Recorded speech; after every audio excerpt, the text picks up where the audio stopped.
All right, Mr. Hill, in each of your cases, I'm going to find that you entered your pleas of guilty freely and voluntarily. Find that you're mentally competent and you understand the nature and the consequences of your pleas. Find sufficient evidence in each case to find you guilty. However, I'm going to reset your cases so that the probation department can do a pre-sentence report. That will give me more information about you, your cases, and we'll come back at a later date for sentencing. A pre-sentence report, I'm going to get that report. I'm also not going to adjust your bond at this amount based on the nature of these offenses until I see what those that report looks like. And Your Honor, I want to address something the court's going to see and ask me about in Okay. about 5 or 6 weeks, but I want to let the court know, let him know. He's threatening guards, spitting on guards, threatening to dash guards, dashing other inmates, literally climbed the walls of the day room while they tried to place him in restraints. He's a part of the claim, Sean. Let me tell you something real quick, Mr. Hill. All right? And this isn't going to be some negotiation and talk back and forth. You need to listen very carefully to what I'm about to say. You have another incident report between now and when you come back for sentencing. I am not required to accept this plea. I don't have to. We can let a jury decide if they think a probation is what you need for an aggravated robbery and an aggravated assault. Because my guess is they might not. They would just go ahead and send you to prison, especially because at a trial, they will see the same things that I see at sentencing, which is every one of those incident reports from the day you got in. That jury will see that. I will see that. Now, they haven't given me an option to wait. What did I tell you? This isn't that. Those officers out there are doing their jobs. They're trying to go make a living and go home to their families. Contrary. Hold on. I'm telling you right now. Oh, Stop talking. That's your second warning. I can reject these right now. We can set your trial. Is that what you want to happen? Then stop talking. I told you this today is just going to be a listening thing. I have a feeling that's part of your problem in jail, is because you won't just sit and listen. You are there because of your actions. They are doing their jobs. Grow up, because you're in big... That judge didn't pull a single punch. You could feel the fire in every word. This was big boy court for real. Not just a catchphrase, but a straight-up warning shot. And Mr. Hill, still mouthing off, one more slip and it's straight to trial. No deals, no mercy. You're a grown man now, for our purposes. And stop acting like a little heathen out in our jail. Or we will let a jury decide what to do with you. It's that simple. You can go back with the bailiff. Well, here we go again, I think. You're just Dante Caddy? Yes. Mr. Caddy, you were previously in court and entered pleas of true to counts 1, 2, 3, and 4 in a motion to revoke your unadjudicated probation. You're on probation for burglary of a habitation. It was a 7-year deferred probation. I have received the updated pre-sentence report, and has everyone had an opportunity to review that report? Yes, Your Honor. So, there was no agreement reached.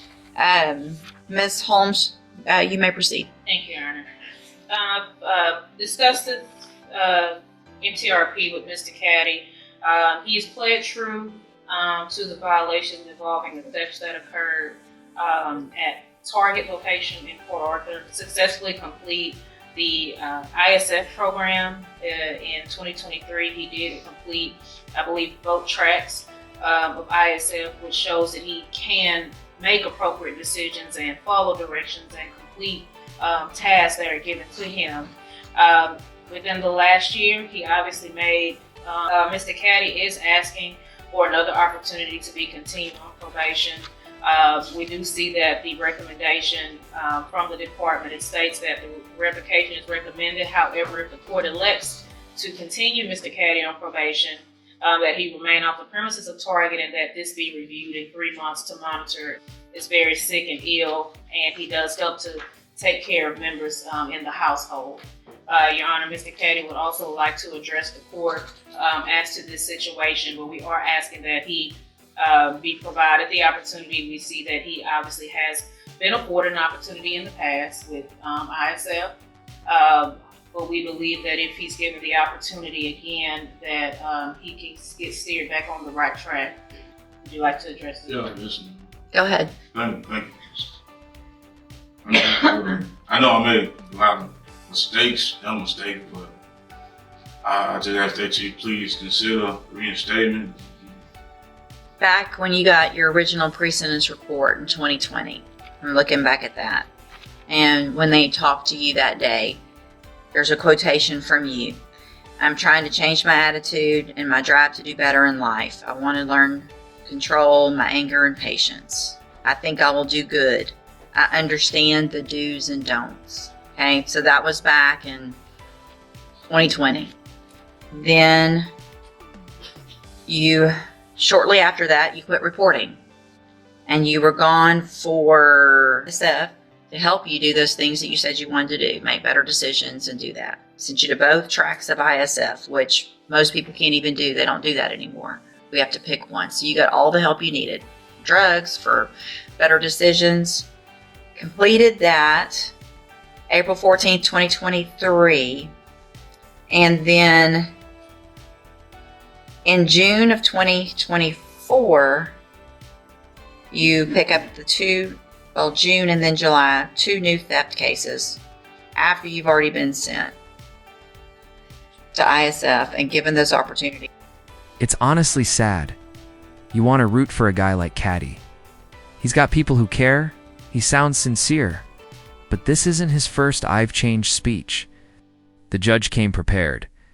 Pulling out receipts from 2022 proved just how little progress he's actually made. Opportunity the first time to even get on probation, and then after you absconded for 2 years. Ms. Molfino, what's the state's position? Revocation, Your Honor. I don't have much to add to what the court has already addressed. You really haven't left me any choice. It makes no sense for me to. We've given you chance after chance, and just saying that you want to do better is, your actions have to be better, and they haven't been. I'm going to find that you entered your plea to true to counts 1, 2, 3, and 4 freely and voluntarily. Find those counts true. Find sufficient evidence to find you guilty, and at this time find you guilty of burglary of a habitation. I'm going to sentence you to a term of 6 years in the Institutional Division of the Texas Department of Corrections. You will receive credit on that sentence for any time that you've been in custody that the law gives you the right to receive. I'm handing you the trial court certification. This was marked off, though, that it was a plea bargain case, and so now I'm concerned again. Just hold on, don't. Just wait a minute, because I want to see. So there was a cap of 4 years. So I'm going to withdraw what I said about the 6 years. I'm going to sentence you to a term of 4 years in the Institutional Division of the Texas Department of Corrections. Mr. Caddy, you can tell from what I've said and what my sentence was that I don't think that's enough. I have the ability to not accept this plea agreement. I'm going to accept it. I don't like it, but I'm going to. I am going to hand you the trial court certification that shows this was an agreement that I followed, and so you've waived your right to appeal. I have also handed you a written admonishment regarding your ineligibility to possess a firearm or ammunition. Because of the judgment entered against you, you're ineligible under Texas law to possess a firearm or ammunition. Possession of a firearm or ammunition could lead to charges against you. Firearm is a legal term. You should read that written admonishment I provide you to see what devices qualify as a firearm. If you have questions about the laws that make you ineligible to possess a firearm or ammunition or about how long that lasts, you can talk to Ms. Holmes.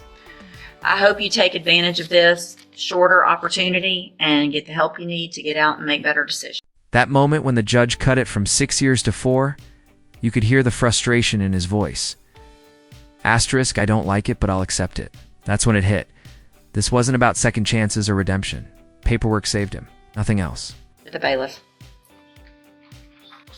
All right, sir, are Christopher Curtis Ray? And Mr. Ray, you were previously in court and entered a plea of guilty to forgery of a financial instrument. It was enhanced to a third-degree felony. That was an open plea to the court. I have received the pre-sentence report. Has everyone had an opportunity to review that report? We have none. Are there any additions or corrections to the report? Nothing. All right, Mr. Rojas, you may proceed. Thank you, Judge. Judge, Mr. Ray is here this morning asking for probation. I realize that the GSI, he realized that the GSI, according to the GSI, I believe his 6th felony. He's only had, with those felonies look to me like he's only had 1 term of probation. It was revoked back in 2000, I believe. That's the only term of probation he's ever had for felony. I suspect just he was in jail and probably had time served on the other ones. To his credit, even though he was not on probation, was during one of his terms in prison, not as a condition of probation, something he did on his own while he was in prison to better himself. He's telling me that if he were to be granted probation, he's got a job. He's going to be able to go back to his previous job as an auto mechanic. The owner of the shop has reached out to him or told him that as soon as he gets released to go back, he still has a job there with him. He is the only caretaker for his elderly mother. His father died, I think, around 5 months ago. His mother is home living alone, and he would be the only caretaker for her since the father has passed away. It looks to me like he also has a case out of Harris County he's currently on probation for. I talked to him about that. He says he's spoken with somebody from Harris County. They're not going to revoke him. I think there was a felony that came up after that probation, but they're not going to revoke him based on that. So he still is on probation in Harris County. And according to this PSI, at least he's a low risk for revocation on probation. So we're asking the court to consider all that and grant him a term of probation. We could pass a $20,000 worth check, which I assume had to be some kind of connection to the person at that business for him to get his hands on that check. Based upon that and his criminal history, I just can't in good faith agree with probation would be satisfactory in this case. He's continued to commit the same type of offenses after this offense, and my read of it is that he's currently on parole, not on probation, and I feel like upwards of a 5-year sentence.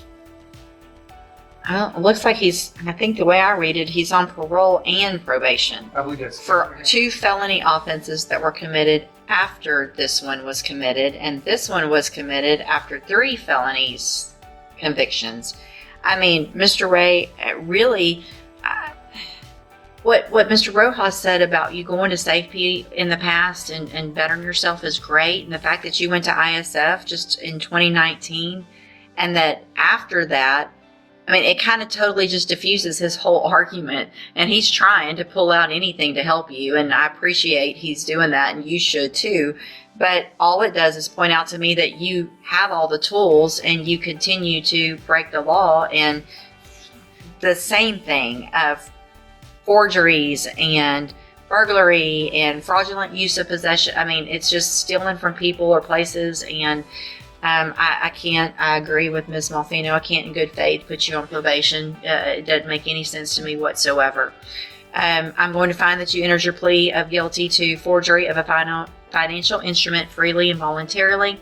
Find sufficient evidence to find you guilty, and at this time find you guilty of that. Sentence you to a term of 5 years in the institutional division of the Texas Department of Corrections. You do receive credit on that sentence for any time that you've been in custody that the law gives you the right to receive. This was not an agreement. I'm handing you the trial court certification of your right to appeal. You do have some rights to appeal. You can talk to Mr. Rojas about that. I have also handed you a written admonishment regarding your ineligibility to possess a firearm or ammunition. Because of the judgment entered against you, you're ineligible under Texas law to possess a firearm or ammunition. Possession of a firearm or ammunition could lead to charges against you. Firearm is a legal term, and you should read the written admonishment I provide you to see what devices qualify as a firearm.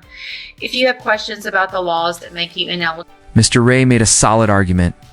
GED, clean tests, sick mom, all of it. But the judge kept it simple. You can have every tool, every chance, all the support, and still choose crime. 5 years.